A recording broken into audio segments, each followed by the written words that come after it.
Talk to They him. got the NFL shook. They in the playoffs got people crying about football hits. Talk to him. Are you kidding me? Bro, they wouldn't be able to survive in the Ndamukong Suh, Nick Fairley, Ezekiel Anza era of the Detroit Lions defense. We're sitting here talking about, yo, they need to get a little bit more on the defensive line. Maybe we need to get an all-pro type linebacker. Oh, man, our defensive backfield. They're crying already about this because the Detroit Lions are carrying the big stick.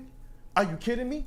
Are you kidding me, man? When I saw the Justin Fields one, all of those other times where I remember hearing some press conferences, where I remember hearing like people going on different podcasts talking about, oh my gosh, the Detroit Lions are so weak. Are you kidding me, bro? Yeah. Are you kidding me? This is what a time to be alive for the Detroit Lions. Grit is not just a word. It's not just promotion. It's not just marketing. It literally is. These Detroit Lions. And I cannot believe it. You talk about Dan Campbell walking in here and absolutely imprinting his identity on this team. You talk about the fury. What do you call it? Controlled fury? Oh, yeah. Controlled octane fury. You talk about a guy who took the 0-16 season. You talk about he took all of that, bottled it up, and just absolutely unleashed it within this team, man. It rings so much better when he said, yo, who are the players that were here? Who are the players that remember all of this stuff?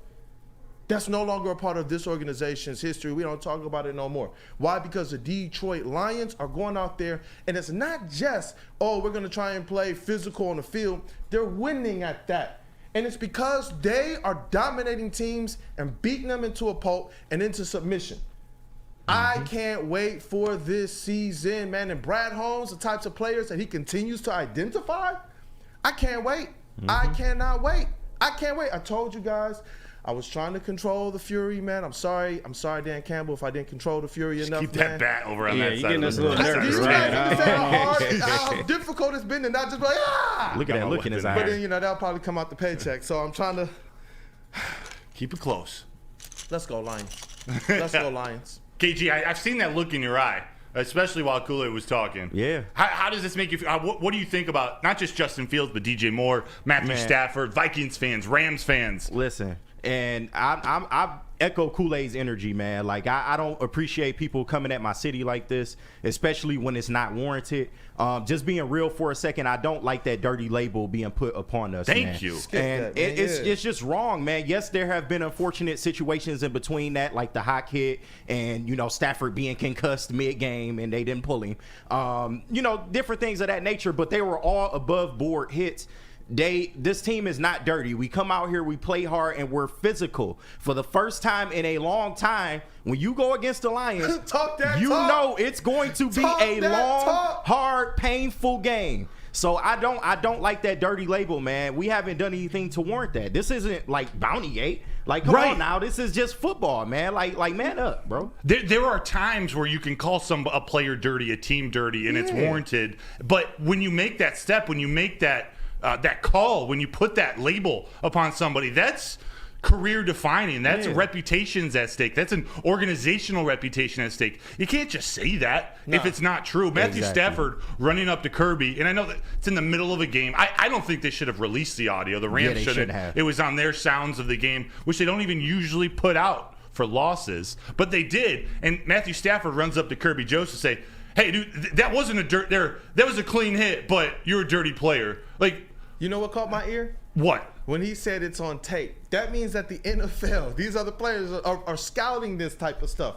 That got them shook. And what do we continue to say? I continue to say this, just kind of the same type of strategy that Michigan football utilized against Michael Penix, beat him into a pulp, and he was limping out the arena at the end of that game. We said, hey, they're going to have to continue to do this to quarterbacks, whether they're getting the sack or not. This was the time where I think everybody realized, all right, the pressures are there, the sack numbers aren't where people wanted them to be, but the effect was totally felt. That's what this is speaking to me. It's not just the fact that the Bears are crying about it publicly. It's not just that Matthew Stafford knew he was mic'd up and cried about it and talked about, oh, it's on tape, though, it's on tape. This, realistically, is about the fact that the Detroit Lions are just not taking nobody's crap, not even their own historical crap anymore. Right. This is a different Detroit Lions team. And you know what I love? The fact that every single team who knows that they're stepping up against the Detroit Detroit Lions, they know exactly what they're going to get, man. Yeah. Brad Holmes, Sheila, Dan Campbell. Oh my gosh. Wow. And get ready, because it ain't going nowhere. It's about to be here for quite a while. So not at all. Hey, You got buckle your back? chin strap. You said what? You got to put up the Anzalone background. Oh, I got you. I got you. Don't worry about it. We trolling today, man. Yeah, while you're putting that up, I'm going to read this comment from Eric Allen. I thought it's a great analogy of this. Broder, the Lions are that little brother that got picked on by his older brothers, then grew up to be much bigger and stronger, who can smack and throw these throw them around with ease. Yeah. We're trying to keep a little cleaner this morning, but I agree with that 100%. Low key, dirty players. What I don't like about this real quick, when you start giving people those labels, that opens up the door to the dirty players on other teams going and taking cheap shots at Kirby Joseph, at Alex Anzalone, at Julian Okwara. And that's what I don't want to see, because I don't believe that they had malicious intent. They are not dirty players. There are dirty players out there. So as long as they start getting that in their head, the more they hear, oh, the Lions, oh, Kirby Joseph, that just leads them more down that path.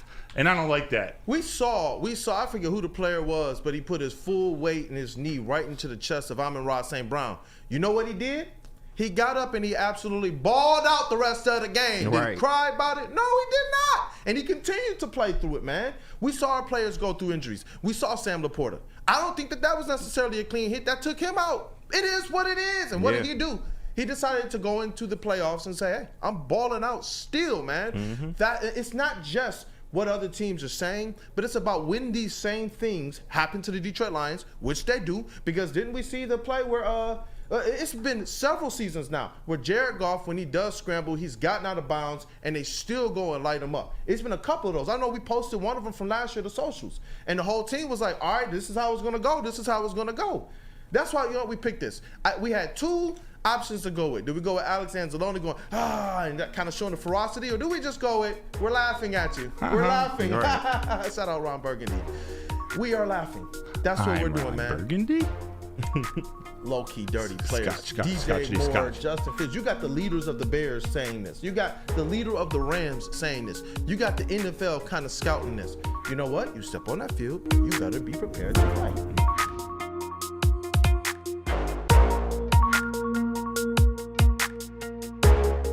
Themselves into the conversation, now you starting to catch the people off guard. Go and do your homework. Just period.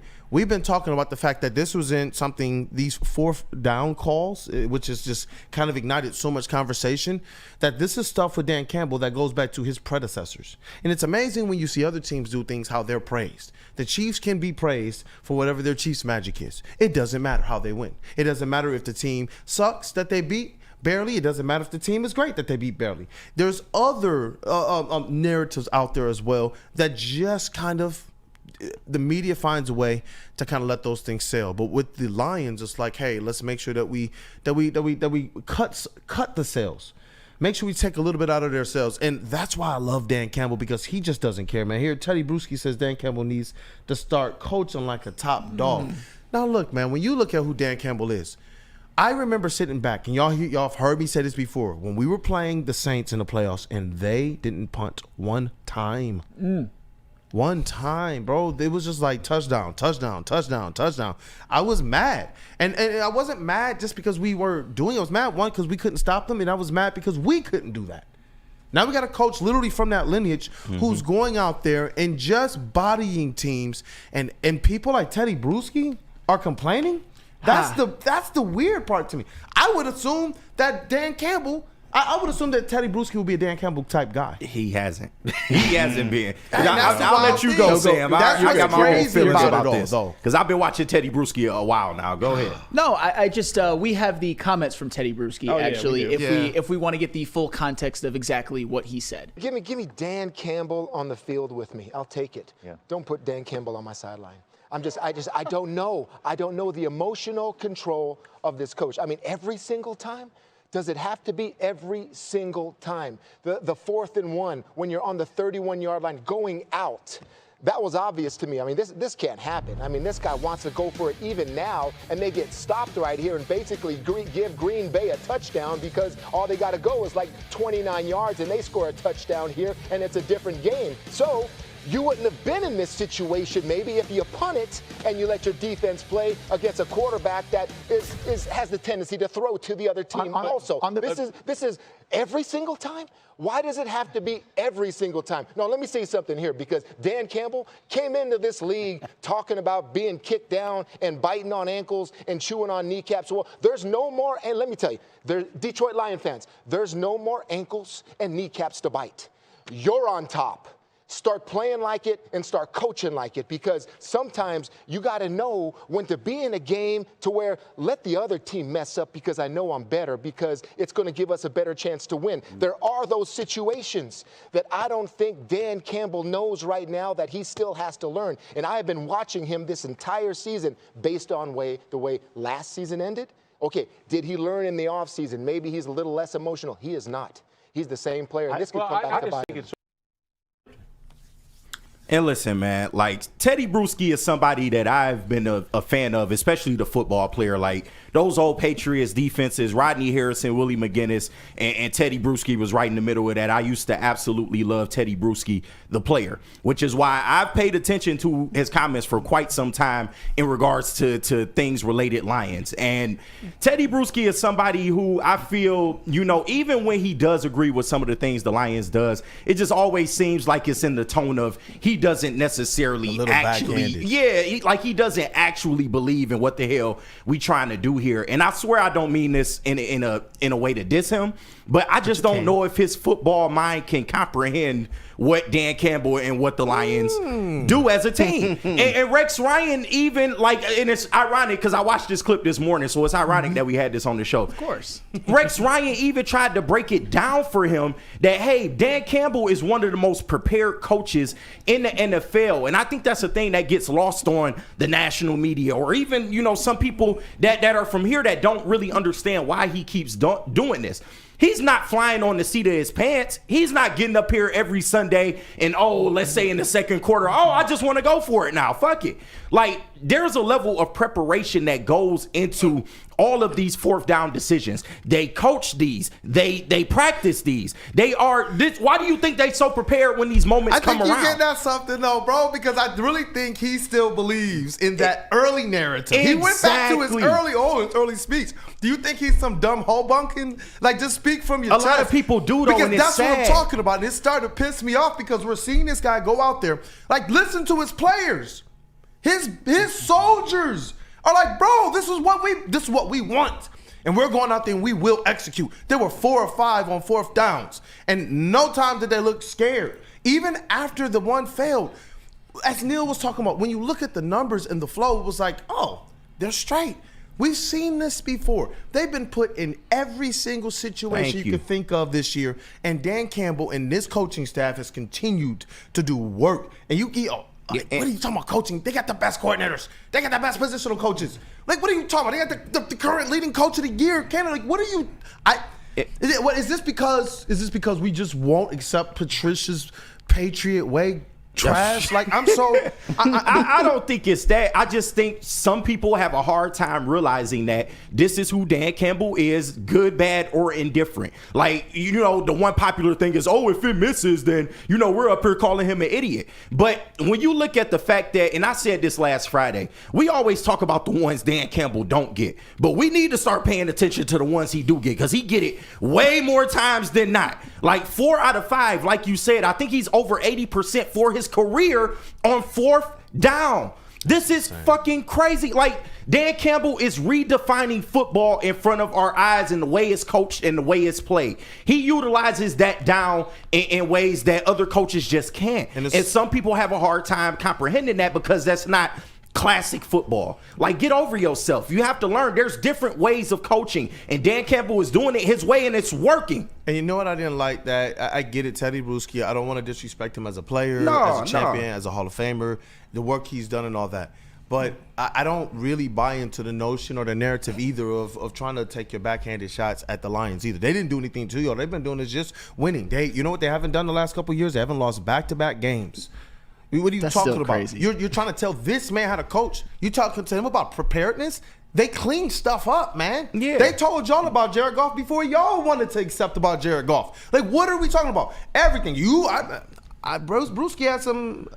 We'll talk about the JMO comments later, but yeah, he said you're on top now. You have to start coaching like it, as if Dan Campbell didn't know.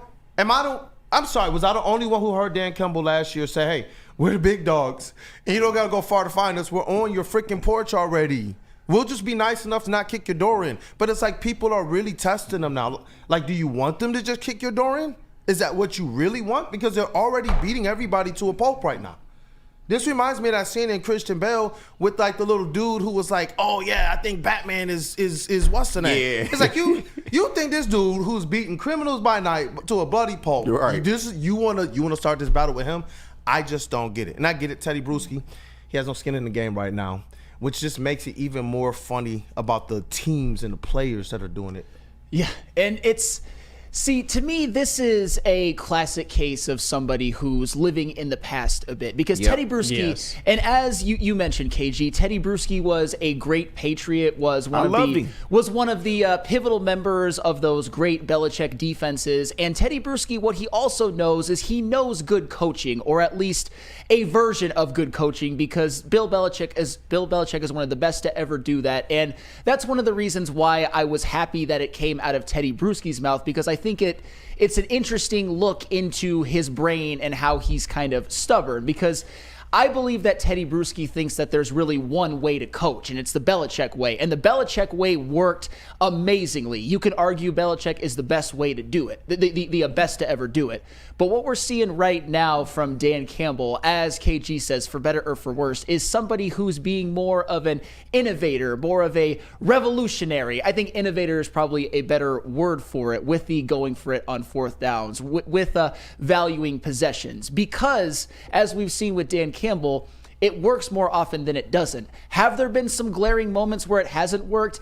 Absolutely. But that hasn't cost them any games so far this year. And if you just want to talk about how the Lions have been on fourth down against the Green Bay Packers this year, in their first meeting, they were 2 of 2 with 2 fourth down touchdowns. In their second meeting, they had 2 fourth down touchdowns and put away the game at the end to where they were able to kick a field goal with no time left on the clock. You saw them do it last year against the Los Angeles Chargers, where they wanted to kick the field goal with no time left on the clock and not give the ball back to Justin Herbert. You saw it last year in the playoffs, in which the Lions got a fourth down touchdown in both the Rams game and the Buccaneers game. Say all you want about how it didn't work in the 49ers game and Josh Reynolds dropped the ball. I get it. I'm not even mad at people who question the call, but you probably wouldn't be there if it wasn't for the aggressiveness on a fourth down. And what do all great teams have? All great dynasties, Super Bowl teams, they have an identity, and that's what one of the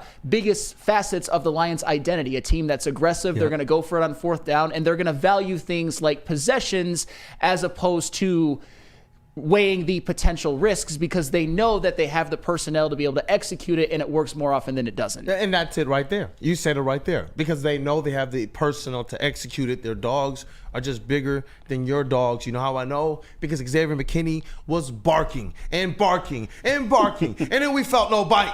And now, after the game, via Rieger, shout out to Rieger, he was just like, what about these fourth downs? Yeah, man, it's frustrating, man.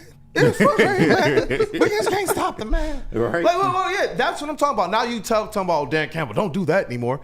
Man, get out of here with that crap. It just seemed like a whole bunch of people that want to rain on a parade of dominance. Yeah. It's absolute dominance. Everybody thought we were going to be buried and dead. They left us out there in the street, withering away as they thought. And then it's like, bro, look back. We're literally still standing after Aiden Hutchinson, after Davenport, and we can go down a whole litany of things. Everybody already understands the stats. How many starters from day one are no longer on the active roster and things of that nature. Playing and winning games without Taylor Decker.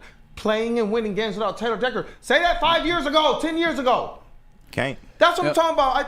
I saw your hand raised. Golly. No, I understand your guys' frustration as well, too. And I agree with you, Flannel. I think Teddy Bruschi is just into a old school way of coaching things. And, no disrespect to him as well, too, because I watched him when I was younger as well with that Patriots team.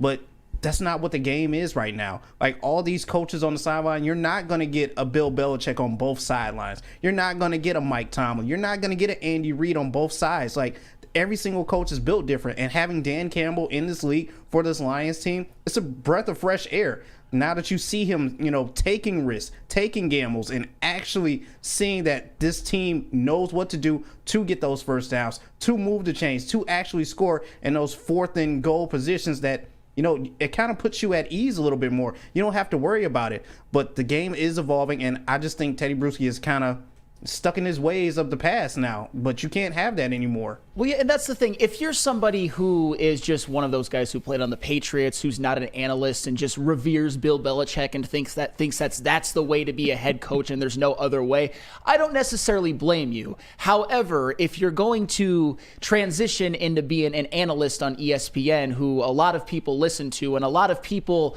really look to for what they have to say, because Teddy Bruschi does know ball, or at least he knows ball for like what it was for what it was back in the day. You have a responsibility to evolve. I can see Teddy Bruschi making these points if it would have cost the Lions some wins, but it's actually getting them wins and solidifying games to where you don't give Jordan Love the ball back. You don't give Justin Herbert the ball back. You win playoff games because of it. And for the record, I get it. I'm not going to be one of those people who just says like, oh, if you question anything Dan Campbell does, you're an idiot. I get it. These 4th down calls, they're nerve-wracking. Your heart jumps in your throat a little bit. And sometimes, even in the last game, it doesn't work.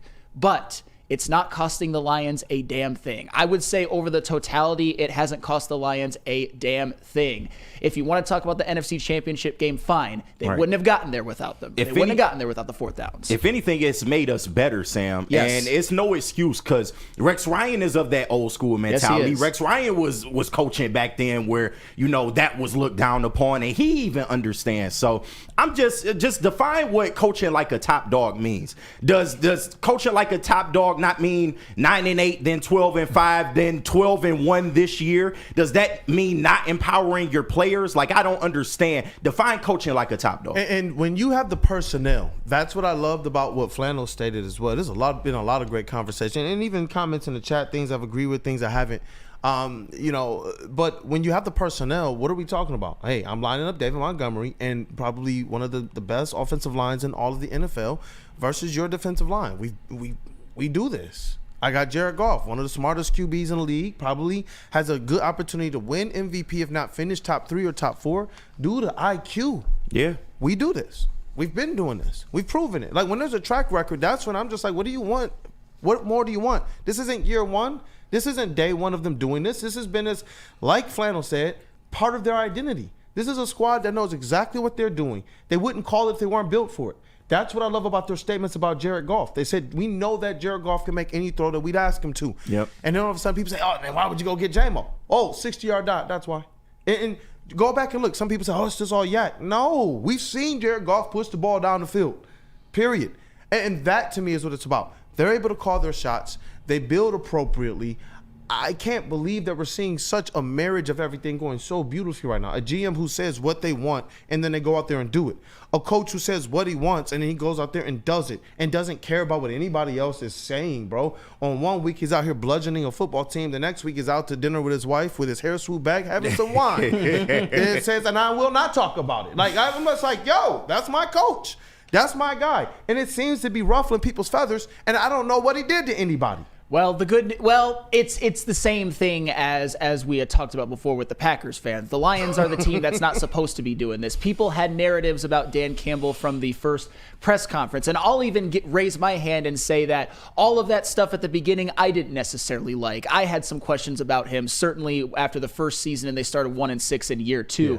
But there should be none at this point. Oh, zero. Yeah. I was year to year to year to year. I was as wrong as you can possibly be. I was looking for a clever analogy, but there's not one that really encompasses just how wrong I was about Dan Campbell. But I wish that other people, like the Teddy Bruschi's of the world, would do the same mea culpa that many of others have, including myself. Right, and there's always kneecaps to bite, Teddy. There ain't never enough kneecaps, my dog. We're already down never to enough. You be the top dog. Hey, have you missed the part where they've been coaching above their heads in ways that a lot of people didn't think they'd be able to with all of the injuries that they have sustained, and also, different things throughout the game, like Brian Branch being thrown out the Packers game, when up to that point he was clearly our best defensive player in that game, and we still Still pulled out a victory in Lambeau. That used to be a house of horrors. It didn't matter. It didn't matter who was quarterback. It didn't matter if Stafford and Calvin Johnson went out there and put up 1,000 yards. It wouldn't matter. The Packers would somehow get 1,001 with a backup. It just would happen. That's why I'm not even. It's real. We saw it. We saw Matt Flynn get paid because of it. Mark Royal. I want to be fair because there's another side of this. Dan gave the Packers 7 points for free.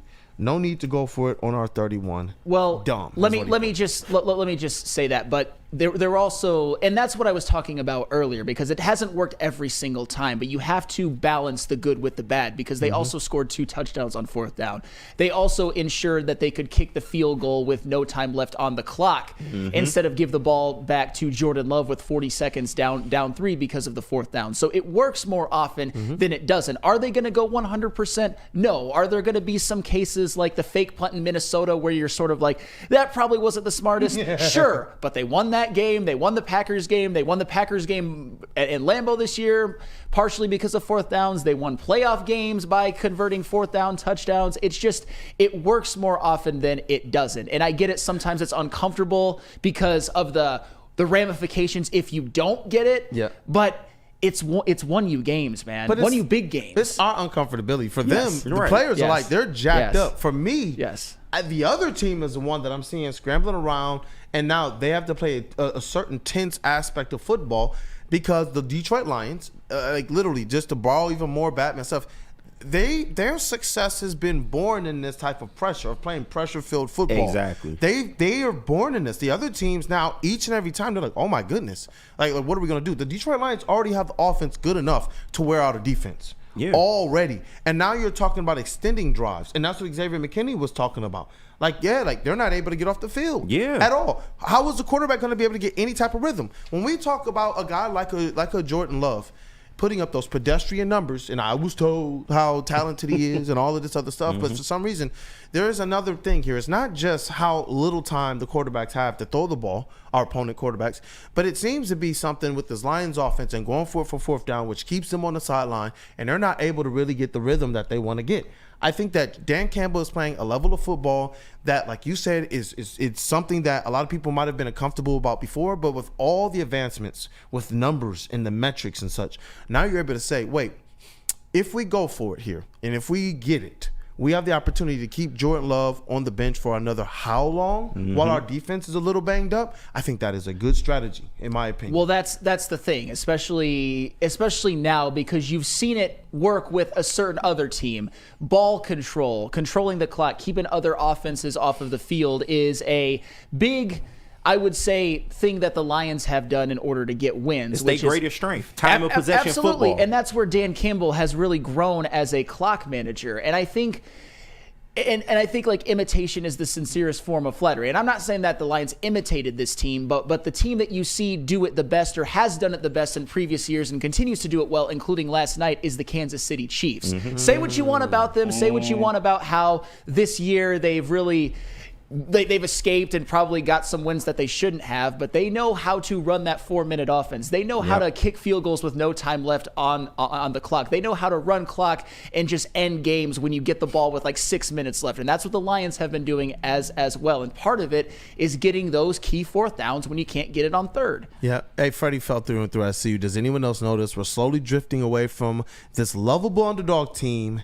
Lean into the hate. Detroit versus everybody. Like I said, we were born in that. Yeah. We were born in that. Like, when we say we're America's team, I'm hoping people understand what it comes with. It comes with that same brashness. It comes with that same aggression. It comes with the same harshness, even if we don't mean it, that you see Dan Campbell walk around here with. He's not somebody new on the scene to Detroit. He was here before. You talk about a guy whose career had to be rebooted from an 0-16 season, and it wound up culminating here in him saying, we're wearing those same jerseys. How many years did fans say, no, not those cursed things? Dan Campbell, it was like flip middle fingers to everybody. It's like, y'all clearly don't know who I am. And that's what I'm saying. Like, there's something different here. They say Chiefs magic. I'm going with the Lions magic, bro, because there's something different going on with this squad. And that's why I get behind the decisions they make. They look prepared. They're well coached. They're bringing in the right people. As they've continued to get better, other positional coaches have wanted to be here. Other top players in the league have wanted to be here. You know what I mean? Like, that's what I love about this. That's what I love about this. So when all the other people from the outside start to just yap, I almost think it's just jealousy.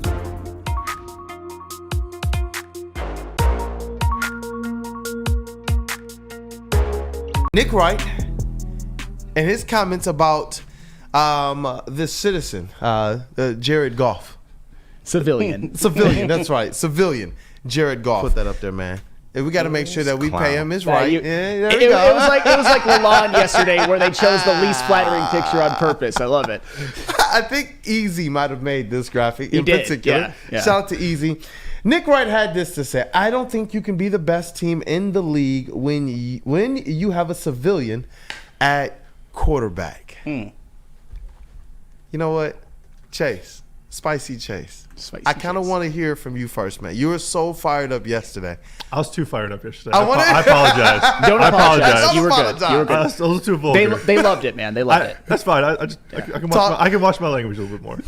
Listen, bro. When you hear stuff like this, because Jared Goff is that quarterback who he's had to earn the belief of an organization because one dumped him. He's had to earn the belief of a coach because one set him up to be traded.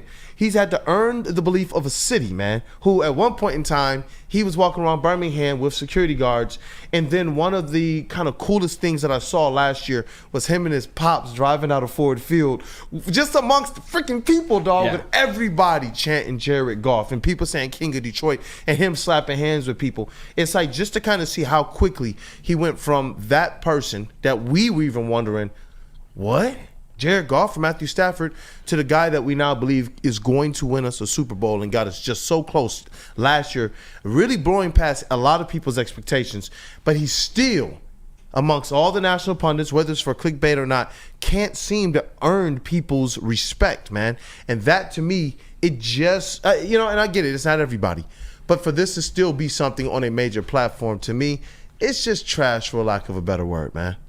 Yeah, I mean, everybody's entitled to their own opinion. Some people's opinions are a little bit louder with the microphone in front of them. Nick Wright is a very big fan of the Kansas City Chiefs, and so it's not surprising that somebody who views the Kansas City Chiefs, as their favorite team would want to discredit the most legitimate and serious threat to overtaking their current reign on the NFL with back-to-back Super Bowl championships. Technically, if you want to be granular about it, I'm pretty sure everybody in the NFL is technically a civilian. I don't think any of them. I don't think any of them have ever played at a service academy or have worked in law enforcement or anything like that. I think technically that's what classifies you as a civilian. So, I think Patrick Mahomes technically would be a civilian. Spenny said it yesterday. I think perfectly though on heavyweights. Kurt Warner went from bagging groceries to running the greatest show on turf. So if you want to talk about, I see the real K77 said it. Yeah. He just said Kurt Warner was a civilian. Yeah, and people are talking about it in the chat as well. I saw somebody else as well just rolling back and bringing it up too. So what he thinks has no bearing on what the Lions are going to do on the field, how they think or prepare in that locker room. So his name's Nick Wright. We'll call him Nick Incorrect. I like how you did that because it's Nick Wrong is too easy, and people have taken that. Nick Incorrect is good. Why not? Why not the original? Chase GPT refuses to be held down by Cavassier Chase.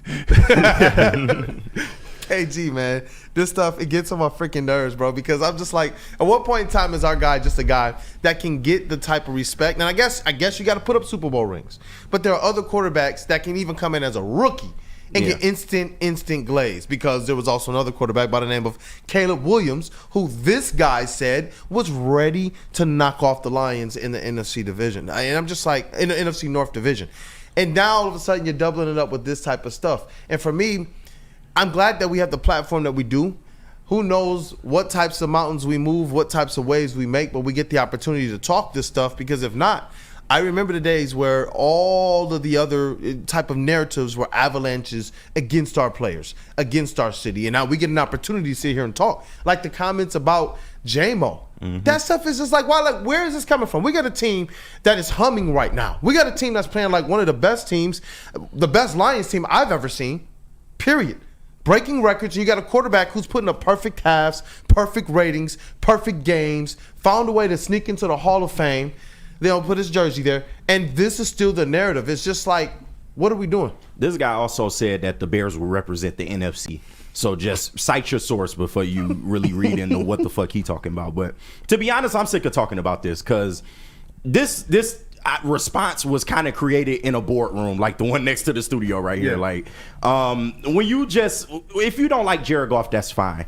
If you don't watch the games, that's fine. If you want to critique his play, that's fine too. But to call him a civilian, to me, that shit is kind of lame, bro. That just completely flies in the face of what this man has done during his career. I mean, he's been a part of 2 franchises turning the corner and turning it around. He's been to a Super Bowl, and yes, okay, he had a team around him. Whoop did he fucking do? Guess what? They don't run the ball. They don't run the ball 100 times in football games. We got a what did he do reference out of KG today. I mean, you heat it and you trying to stay measured. Nah, man, I'm really sick of talk because this is what he wanted. This is what the goal of this was to have us on our shows respectively talking about this crap. But like I said, man, you don't run the ball 100 times in a football game. He still had to go out there and make the plays. He's gotten to a Super Bowl. He's been top 5 in QB stats for the past few years now. And like I said, for anybody that hates Jared Goff at this point, you either have a preconceived notion of what he was as a Ram, or you just don't like the guy, and that's fine too. But to call him a civilian, I just felt like that was disrespectful. Like, somebody can come off the street and do what Jared Goff is doing this year. Like you said, he got his jersey in Canton for all the perfect games that he's putting up. Like, the completion percentage off the charts, man. He's shattering his career, like, numbers, like, crazily this year. Like, I just don't know what else you want from Jared Goff at this point. I love that Jared Goff is the type of guy who can shake off all the narratives and is literally playing through it with Detroit across his chest. And that's the way that he loves it. Like, from his comments day one, and how he's just continued to fall in love with the city and the city back is where I'm glad that, you know what, for me, it's not really about Nick Wright. You want to lob it up and give me the opportunity to basically put on for Jared Goff, then I would definitely dunk that. You know what I mean? From a national platform, you want to do this type of stuff because all of a sudden, this is the type of thing that when we're sitting here wondering why our players and our managers are getting screwed out of things that we believe should be, well, how much is it from the narrative perspective, the narrative, and the national narrative? No matter how clickbaity we can think it is, this is what's put out there. And this isn't the first time. We go back to last season. No matter how we want to parse it or break it down, we also got Cam Newton putting out a narrative that has a negative connotation towards a Jared Goff. And he was a former NFL MVP. And that's what I'm talking about. So for us, we get the opportunity instead to say, you know what, if we're going to talk about this stuff, this is the way that it's going to be. And that's what I'm talking about. We just saw AJ Hinch get, in my opinion, robbed. That's me, snubbed. And not just not winning the award, but landing behind people that we all know and believe he outperformed and outmanaged. But JB Smooth, man, what up, though, with you? Jared Goff, Nick Wright, JG, it seems like he's still trying to win over even some Detroit fans, man. I mean, I don't think he's trying to win over Detroit fans. Hell, he's trying to win over sports media as it is. But let's be real. This is all just for clickbait. When's the last time this man has ever been relevant or we even care about what this man thinks? It's been some time. And now he's just trying to throw this out there to be clickbaity, to sit here and get his name back up here in the world, in the universe, so people can recognize and remember who the hell this man is. I mean, come on. I, for real, think he probably started this with flannel. Okay. See, that was below the belt. I had the Lions number 1. I'm joking, Flash. I'm joking. It was Nick Wright all by himself with the whole Kansas City thing. But it amazes me that, you know what, you can sit here and compare these two guys together, and one's just a civilian and the other's an elite quarterback. Right. So I don't know what's wrong what here. What are we talking about? Hey, bro, you went and got the CVS receipt, son. Put that back up there, man. Let me see that. He's done more than some of y'all favorite quarterbacks. JB saw the show sheet, and you understood the assignment, huh? He come back there cooking. He was just over there waiting, just ready. Pass him the rock, and my man is hitting threes. Let me see the 3-point celebration real quick, JB Smooth. One's a civilian, the other's an elite quarterback. I'm just saying. I love it, dog. And you know what?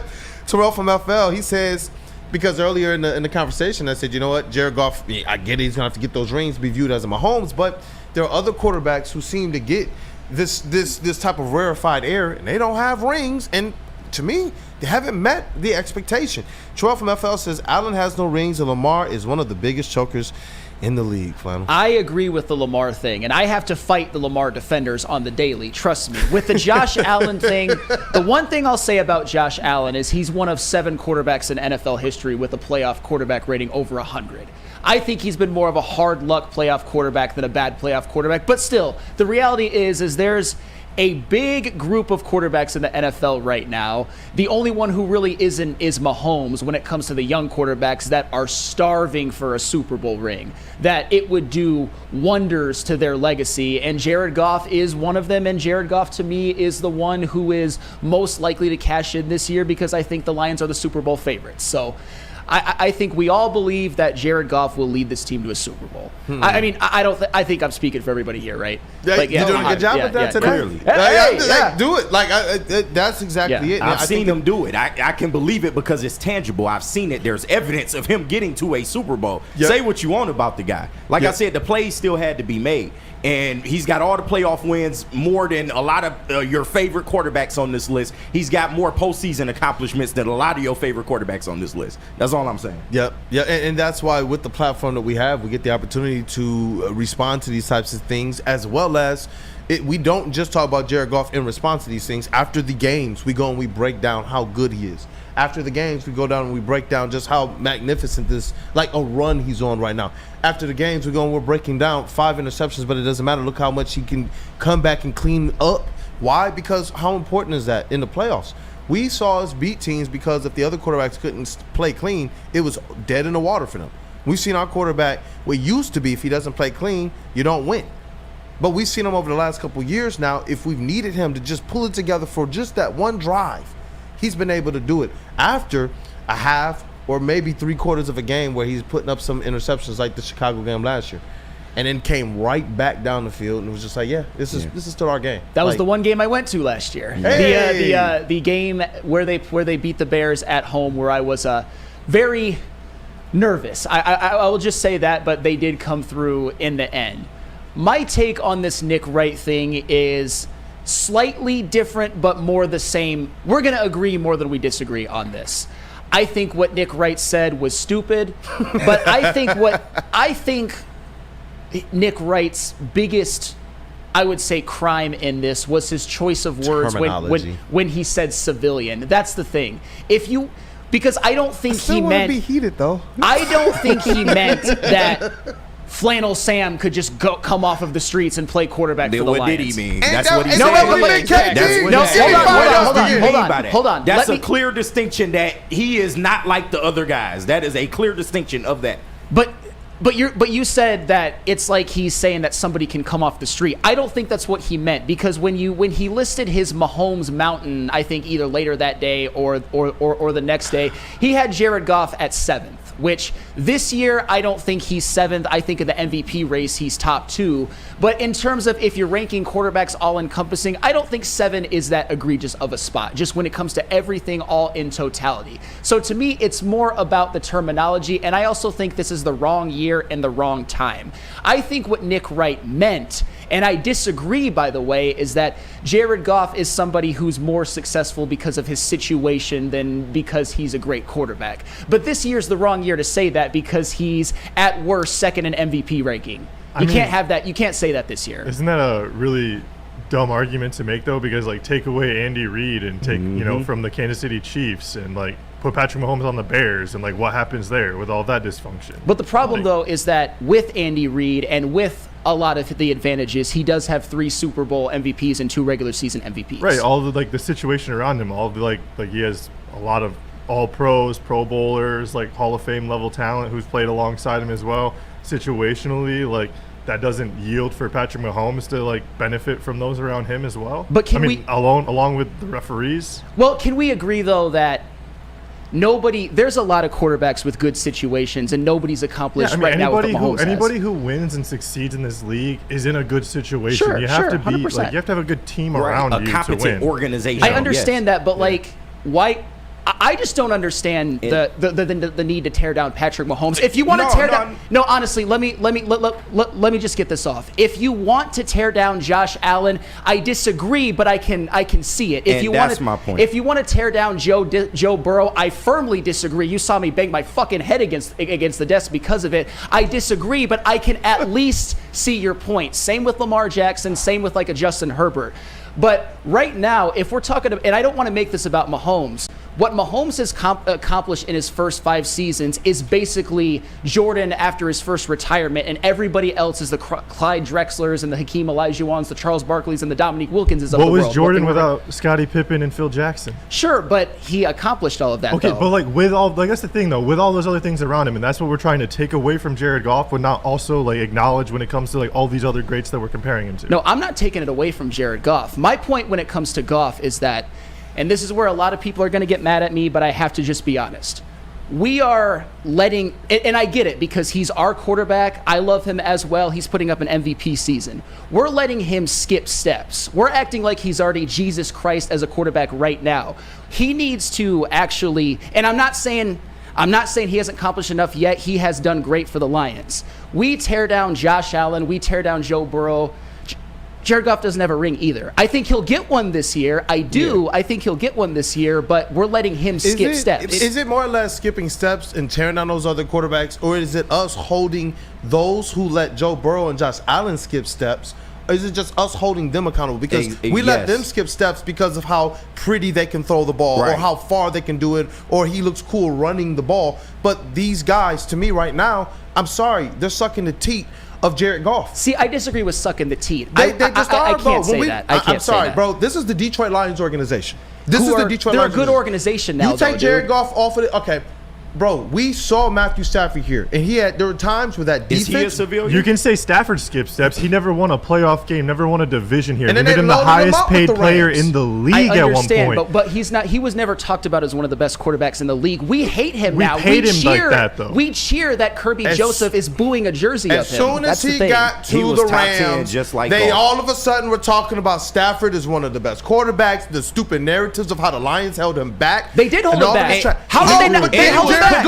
Here and then didn't get held back and can't get the credit. That's what I'm talking about. He does get credit, dude. That's I'm giving him credit. No. I don't think it's fair to say he's skipping steps. He's gone when through. You're talking about the elites of the elites, we understand that there's a difference there. I can give LeBron James credit, but if we're not properly making sure that it's diced the right way amongst those tops, that's where the most emotion comes out. Jared Goff is a person who continues, and we've talked about this consistently, because it doesn't look the way the other quarterbacks do it. He just, for some reason, gets demoted. For me personally, I don't care if it's silly. I don't care if people say it's just sports. I don't care, bro. It's my life every day. I will defend that. This guy goes out there and as it relates to the production, he's doing elite stuff. I don't care if he's not throwing the ball as far as hard or this or that. He's going out there and this team is winning, and I do believe he's one of those quarterbacks that makes those around him better. There is a bunch of fourth-round picks. There are people who I said were going to be that people told me were the wrong draft picks. There are people who they told me that J-Mo's a bust. I was hearing so much about what this was. Sam Laporta wasn't the right selection. Jared Goff is the constant. As this team has improved, it's Jared Goff, Dan Campbell, Brad Holmes. Those are your constants. Those young players. Who was the lead for Penei Sewell? Who was the leader in the room for Amon-Ra St. Brown? As much as I will give them credit for the work they put in, it was always your quarterback, and that was Jared Goff. This team has been elevated. The defense, bro, we talk about how good it was, and we're going to give Aaron Glenn his credit. But, dog, that defense really put the offense sometimes in some bad situations last year. Of course. And Jared Goff had to play darn near perfect. This year, Jared Goff has had to play darn near perfect. This is what we're talking about. Perfect. For the Lions who have what they have right now. There are games where if he's not playing perfect, we don't know what the outcome is. We've seen if he has a bad day, if he has a bad game, we see Houston? No, they won that game. That's what I'm saying. If he has a bad did not day, have a good game that game, and they almost lost because of that. And that's what I'm saying. If he just so happens to sneeze, then all of a sudden, it's a ripple effect. 5 interceptions is not a sneeze. I promise. 2 interceptions against the Bears was a sneeze. I promise you that we. Yes or no? I promise you that we agree a lot more than we disagree. Yeah. I just don't like the idea of tearing down everybody else. And I want. Okay. And we're not necessarily tearing them down, but they all end up at the same place after the playoffs is over. That's They all have zero. So why do they get to be on the mountain that you're saying Jared Goff shouldn't be on? The difference is Jared Goff's been to 2 NFC championships in a Super Bowl. I can't say that for Josh Allen. Joe Burrow only been once. So I'm just saying, that's all. Well, Joe Burrow's also been to a Super Bowl and an AFC championship. I said he's only been once, though. If you want to just, because I don't even put that as the criteria. My thing is that, and this is what I said at the beginning, and I think we should be able to agree on that.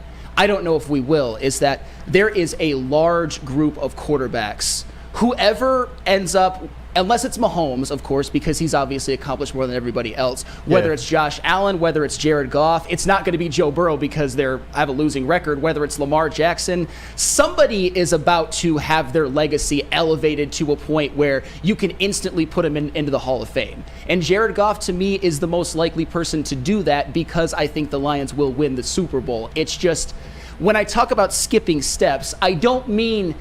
I think what we're doing, and I don't blame us, by the way, and I feel like I have to do that to some degree as well, is that we are pushing back against the narratives is what we're doing. What steps are we skipping, though? Yeah, I mean, we're talking about a number one draft, number one overall draft pick who had a shitty situation that they came into in their rookie year with Jeff Fisher, climbed the mountain with Sean McVay, almost got to the top, was discarded and thrown out, included along with several first-round draft picks in a deal for another quarterback that is older. Like they were trying to get rid of him. People thought he was done. He was sent to Detroit to die and be forgotten about. Like this was his John Kitna years, his Dante Culpepper years, like ending his career in Detroit. And he completely turned it around. Like with this coaching staff, with this team around him. Like, there's no way you can say that this guy has skipped steps. If this was the first year that we saw the Lions have any sort of success with Jared Goff and he had just came onto this team in the offseason, sure, you can maybe say they're, like, getting a little bit of put the cart before the horse. But no way in this growth that we've seen year after year can you say that we're skipping steps and putting this guy ahead of where he should be ranked. It's not about his development. It's not about his progress because I believe, as I said, his first season with the Lions, obviously it was a shit situation still, and every year since he's been a great quarterback. And this year he could damn near win the MVP, especially if he continues like this and the Lions continue to win games. Yeah. It's more about the narratives. It's more about our need. And I know you guys say that you don't do this to like elevate Jared Goff over everyone, including sometimes Patrick Mahomes. And I think that that's crazy. We've never elevated him over Patrick Mahomes. But we do. Look at the chat. He's playing better football than him this absolutely year. He is. But absolutely. overall, we can't put Jared Goff over him. Yeah, from a play on the field standpoint, absolutely. We're just talking about this year. I always tip the cap to ceding to the fact that he does have the rings because I know that, like with our 04 team, I want the respect, 04 Pistons, for the fact that they went out there and they won the ring. No matter how talented you think they are, they aren't. I don't care. That's going to be the objective, a button pusher for me. So I'm not going to be a hypocrite in that regard. So Mahomes is the one that I would generally acquiesce on. But those other ones, and that's why we brought up some of those other quarterbacks, are the ones where I'm like, okay, for as much as you guys are talking about, we keep seeing these. I was told that Kyler Murray was a great quarterback. That's what I'm saying. But in each of these games, the one that I'm seeing that's looking like the better quarterback, no matter if Geno Smith is throwing the yards, he didn't look like a better quarterback than Jared Goff. Each one of these games, I keep seeing him against Matthew Stafford. He could throw the yards. Jared Goff looked like a more cerebral, mindful quarterback on the field. Taking care of his teammates. They're not getting blasted every time they're catching the ball. They're able to catch it in space. Was it Baldinger or was it Dano? One of those just broke down. I think it might have been Dan Orlovsky, who broke down what Jared Goff is super elite at and what he does better than anybody else in the league. And that's throwing his receivers into yak. Some guys, they catch the ball and it is the moves they make. But he highlighted the play with Jameson Williams. The window that Jared Goff threw it well before the break. I'm sitting here like, bro, when I actually saw when he threw him, that's an interception. But no, the whole way the play design went, I was just like, this is brilliant. And when they sit there and they say, we know Jared Goff can make any throw we'd ask him to, and I look at that play that went for however many yards it did for a touchdown, I'm just like, this guy does not get the credit he deserves. But when they start to break down the film, all of a sudden, he's looking really, really elite. And I think maybe that's the thing. He's this guy that they can just choose to make this afterthought while they use narratives to prop up other people and allow them to skip steps. Whereas when you break it down, I'm seeing a quarterback who's doing stuff that I didn't even see Matthew Stafford doing, even though Stafford had the arm. And I see Graham, he said, think about it, Stafford won the Super Bowl easy with what Goff couldn't. Did I miss where did they sell out their future to help Goff win? And they signed free agents. No, but what I'm saying, did they sell out their future to help Goff win? No, they had to sell out their future to help Stafford win. You know what's crazy? The Lions of all teams didn't have to sell crap, bro, to help Jared Goff get to where he's at right now. That's what I'm talking about, and it's a complete difference for me when I'm talking. Man, It's the truth. So, man. but like,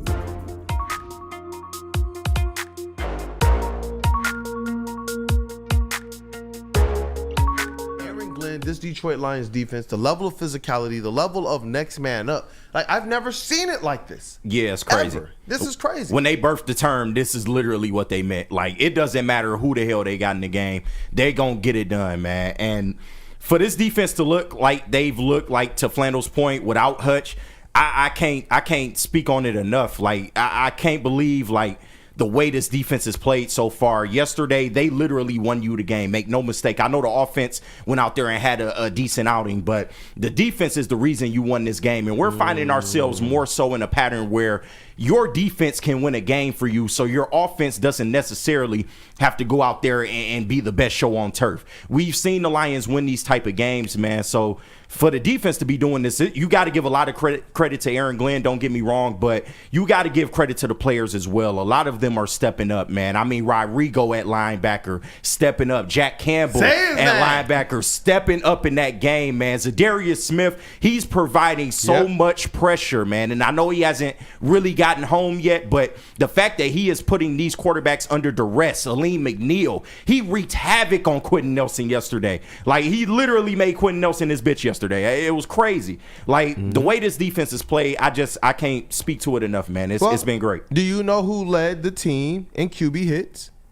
DJ Reader and Zadarius Smith. You know who's second? Aleem McNeil. So what you're saying is, like, my own eye test, the stats are also lining up with that narrative as well, which shows that these guys are making an impact. The first two names that you mentioned, just before the next two names after them, it's so cool how this lines up, because we talked about who's going to make the impacts for this defense. And we knew that the defensive line was going to have to be more than serviceable. But when you look at the fact that your pick in those linebackers, my love, my first love, Jack Campbell, my godson, at the top of this thing, man, 9 total tackles, 5 solo, 2 passes deflected, 2. Right after him, Malcolm Rodriguez, 8 tackles, 7 solo. Right after that, what's the next 2 names? Brian Branch and Kirby Joseph. The guys that we said, you know what, we want to see these guys as the leaders of this team step up on this defense, because they've been the ones without Hutch and now without Anzalone to continue to do so. See those guys' names with the stats behind them. It just shows they're picking the right guys, not just the right type of leaders, but the guys that can do it on the field as well. Absolutely. I mean, you mentioned it. Aleem McNeil, that interior of the defensive line blew that game up in so many ways. Havoc yesterday. Wreaked absolute havoc. And that was against a interior of the Colts offensive line that, I mean, Quentin Nelson's really good. Aleem McNeil He didn't look like it yesterday. He didn't look like it yesterday, but Aleem McNeil is just becoming another one of those elite defensive tackles. And I want to get out in front of this too before we move on to other topics. There's a little bit less optimism in the chat than on previous weeks, and a lot of that has to do with one Mr. Kendall Vildor. And even Charles McClain is saying, oh, Sam thinks that Kendall Vildor was the MVP of the game. Here's the reality of the situation. Kendall Vildor was not good. We all know it. We all saw it. We all know that he probably should have been burned for at least a touchdown. He was burned by Alec Pierce. He was playing back and still got burned. Yeah, no. He was not good. Back in coverage and still get burned. He was not good. And at this point, put Khalil Dorsey out there instead of him. Emmanuel Mosley should be coming back. Hopefully Terrion Arnold is healthy. Hopefully Carlton Davis is healthy. That's another story for probably Wednesday. But he did his job. I get it. He was not good. He wasn't. I'm never going to run from it. I don't know why I'd have to run from it, because I was never in the Kendall Vildor fan club. It's just he was not good. All that being said, everything put up into one nice little bow is that the Lions gave up 6 points. They gave up 0 touchdowns. Yep. Yeah, the Colts shot themselves in the foot a lot. Yeah, there were some opportunities that they missed. But there were also some plays that were being made by this Lions defense as well. So you have to give them credit. You know what it is? It's the same fans that were trying to blame Terrion Arnold and zero in on what he's doing or not doing. What I can tell you is this. If this was the Vildor of last year, we understand how that game probably goes. That's the point. He was not the Vildor of last year. There were some plays. Listen, last year we saw this man down the stretch. We saw this man down the stretch giving up touchdowns. That's all I'm saying. I'm not saying that Vildor went out there and played a good game. But if there's any marginal progress and the team is giving up 6 points rather than catching an L, I'm going to take that progress. They're playing down how many starters now? So now they're back into their third and their fourth string cornerbacks. So that's what I'm saying. If people are going to, in a 24-6 win, act as if Kendall Vildor, like, you know what, let's just make sure that we have something to complain about. It's like, no, he did his job. Yeah, he did what he was supposed to do. That's what he's supposed to do. It might not look the way we wanted to, and you know why? Because it wasn't Terrion Arnold. And when Terrion Arnold is in there, how much better does it look? But before you guys got a taste of the Kendall Vildor, what were you guys saying about Terrion Arnold? And that's the whole point of it. Like, I can't wait till TA's back. Yeah, I really can't wait. It's not the same though. let's be real about it. TA's bad plays are not Kendall Vildor's bad plays. No. But to your point, Kendall Vildor, he did his job, and they trusted him enough to be out there. Trust me, if it was that bad, they would have pulled him. So like, he did enough. No, how much credit are we giving him? I was like, I'm very little. I hope I really hope the fan base starts to respect Terrion Arnold more after watching that game. And then on top of that, I think this really speaks to the schemes of Aaron Glenn and the way that he's able to run this bend don't break defense. That they gave Anthony Richardson a few wide open throws, picking on Kendall Vildor, but once they got into the red zone, they were able to scheme up pressures and scheme up different coverages to hide Kendall Vildor and force those field goals. It really just speaks to how amazing Aaron Glenn is as a defensive coordinator. Just Fan is mad at me. He said, Kool-Aid, you're nuts. What game did you watch? Vildor sucked. Indy's offense screwed up more than our defense stopped them. Y'all chill on him. Whoa. Hold on. Go begin the statement as Kool-Aid, you're nuts. And then you end it with Indy's offense screwed up more than our defense stopped them. While we got Aaron Glenn on the back wall, who's been pressure cooking every single team that they have faced. And I heard you fans say the same stuff. I'm not talking about, I didn't say he played good. Not at all. But how do you start off a comment with nuts like that someone else is nuts, and then you end it like that? You end it like that. This team has been exactly what we saw them be. They make other teams look this way. They force other teams into making mistakes. They force other teams into their will. That's why the Colts looked like that. Before it, I heard you guys, and we have some of the receipts. I got the receipts of people stating, hey, no, but Anthony Richardson can do. No, but Jonathan Taylor can. No, it's about what Aaron Glenn is going to do every single time. Yeah. It is not about what the Colts did or didn't do. It's about what the Lions did. And guess what? Whether you all like it or not, Kendall Vildor was a part of it. Exactly. He's a Lion, man. You got to just call it what it is. You know what? They gave up 6 points. Kendall Vildor was out there. He did not allow a touchdown, although that one to Alec Pierce probably should have been an 88-yard touchdown. But DJ Reader blew up the play and hit Anthony Richardson. But that's okay, because you know what that shows up in the stat as an incompletion allowed on Kendall Vildor, just like the Ogletree drop, which we're going to talk about. Man, one more, man. Now Chuck Brewer's going, man. Kool-Aid, our defense is terrible. 12 points in the last 10 quarters. That's over a point a quarter. I love Chuck. Sarcasm.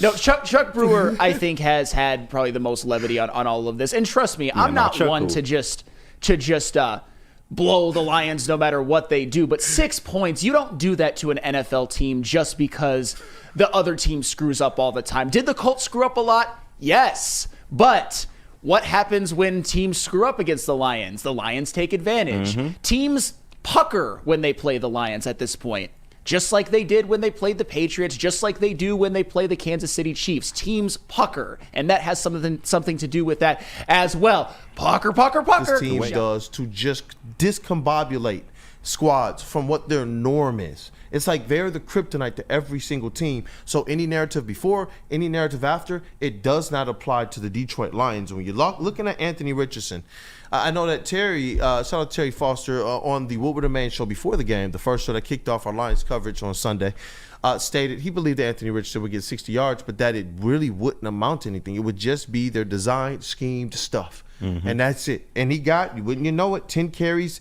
61 yards. And Jonathan Taylor, 11 carries, 35 yards. He didn't do anything. And you know what? He said that too. He said he's going to get like 30, 40 yards he mentioned he thought 50 yards on 20-something carries, 2 yards a carry. He got 3 yards a carry on 11 carries. So passing for Anthony Richardson, 11 of 28, 172 yards, 6.1 average. QBR 48.3, his rating 60.1. 4. I know that they didn't sack him, but the QB hits were up 6, 7. And that's something that I look, any mobile quarterback, get the QB hits, not just the pressures. Obviously, you want the sacks. But if you can beat them down the entire game, it starts to mess with that accuracy. It starts to have them hearing those footsteps from the defense. And we already understand how the level of physicality that our defense is bringing. When you know they've gotten back here and they've tagged me, for a lack of a better phrase, 6 or 7 times, then the next time you see Brian Branch lined up like, yep, I'm getting into the backfield. Are you playing games? No, I'm trying to just get the ball out as quickly as I can. And you look at his numbers when he was pressured. He was abysmal. Yeah, and you can't mess with something that you don't have. I'm talking about Anthony Richardson's accuracy. He doesn't have the accuracy. But no, you called it too. It's no secret that I'm not a fan of him as a quarterback. I never was at Florida. The fact that he was a top 5 pick to me is absolute lunacy. And I'll give Anthony Richardson this. There were a couple of times where he was let down by his teammates, where he was let down by teammates committing penalties, where he was let down by Ogletree with a really, really bad drop on a for sure touchdown. I'll get that out of the way. Anthony Richardson actually didn't play quite as bad as his numbers look. And on the ground, as you said, about 61 yards. He was effective, particularly on that first field goal drive, and then he actually ran over Brian Branch, which is incredible. Anthony Richardson, say what you want about him, he is an absolute physical specimen, one of the greatest athletes in the NFL, probably one of the best athletes walking earth right now. I just don't think he can play quarterback that well. He had those runs. He had a couple of really nice throws. That deep ball to Alec Pierce, shout out me for calling that. That was nice. He dropped that into a bucket. He also had a rollout throw to, I believe it was Pittman on a 1st and 20, in which he fitted in a tight window right before it looked like Brian Branch could either bat it down or dislodge the ball. That was a nice throw. And you're going to get that from AR a couple of times a game because he does have a great arm. He can throw the deep ball, and he can fit it into a tight window. However, all things considered, this wasn't all his fault. Anthony Richardson finished the game with a 39% completion percentage. And for all of because I saw a lot of Anthony Richardson truthers on X who are trying to say, oh, he's not that bad. Oh, he didn't play that bad. And I already mentioned that. There were some things that were out of his control, and I will give you that. Then why the hell is his completion percentage 47% on the season? Anthony Richardson sucks. He's awful. He's awful. Get your shit off. A 47% completion percentage is horrific. This would have been horrific in 1960. It's horrific.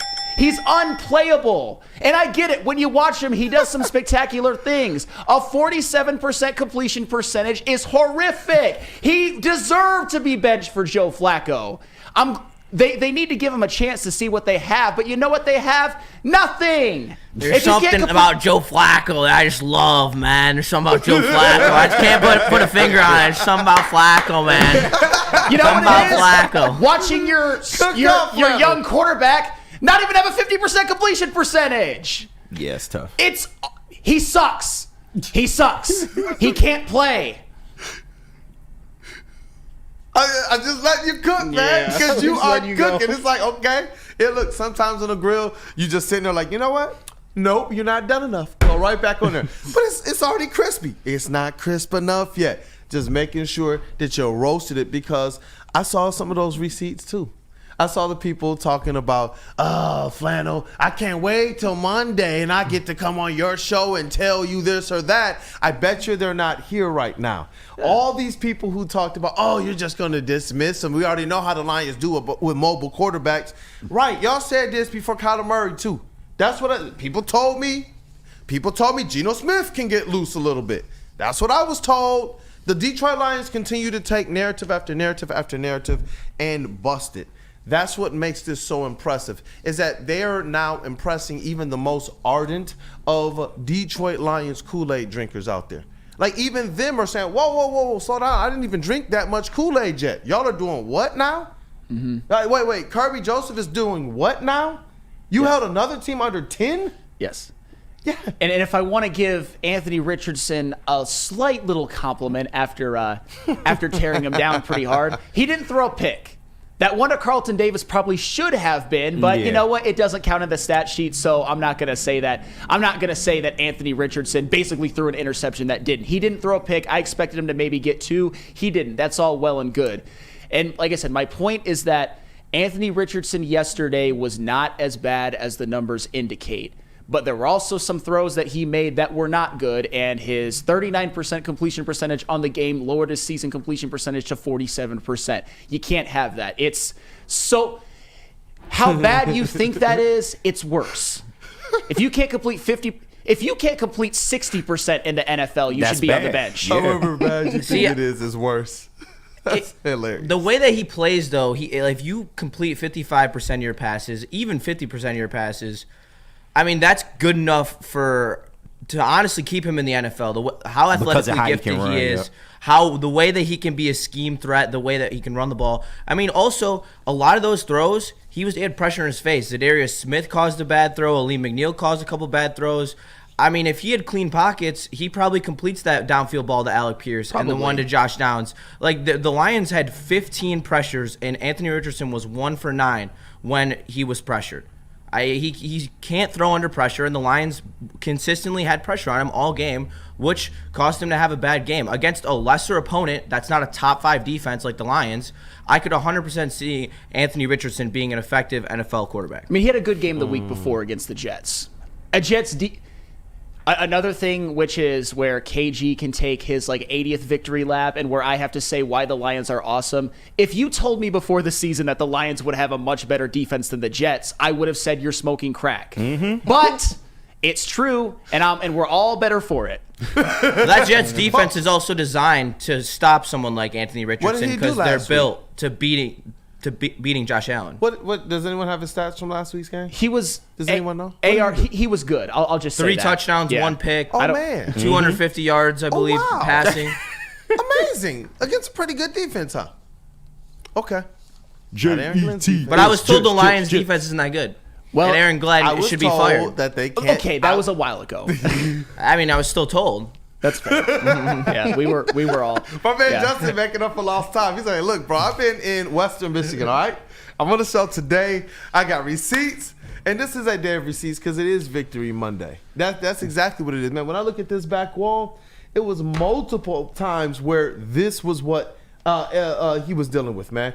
And it's cool to know that I feel like in the past, these types of running quarterbacks absolutely would have made the difference between winning and losing. How crazy in the past we knew that the narrative was if we play a mobile quarterback, it will be a long day for the Detroit Lions defense. How many times did we know with the previous narratives that if they're playing outdoors, that it's going to be a long day for the Detroit Lions? How many times was the narrative if they play in Jerry's World, if they play the Cowboys anywhere, if they go to get a New Holland Space Machine on the freaking moon, it didn't matter, they were going to lose. But now all of a sudden it doesn't matter. If you play in the black jerseys, you can't win.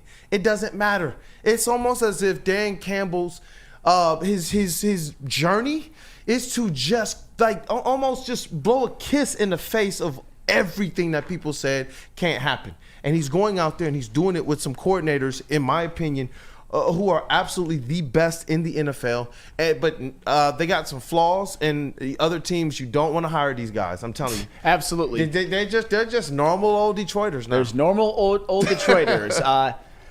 I'm not going to say what I was going to say because we want them to stay. And if I said what I was going to say, it would make them even too valuable. But the reality is, too, and we're talking about narratives, the fact that they can't – hey, Dan Campbell – you Lions cannot win on Thanksgiving. It can never happen. Will never happen. I gotta listen to what I said. Listen to what I said and use that as motivation. But to be real, that's just another thing that'll keep them from getting complacent. I want us to all have happy Thanksgivings, and we're gonna have it regardless because the Lions are still gonna win the division and get the 1 seed. But it would be nice to see them get a win on Thanksgiving. But do you know what makes us all happy all of the time? And it made me happy before the show today.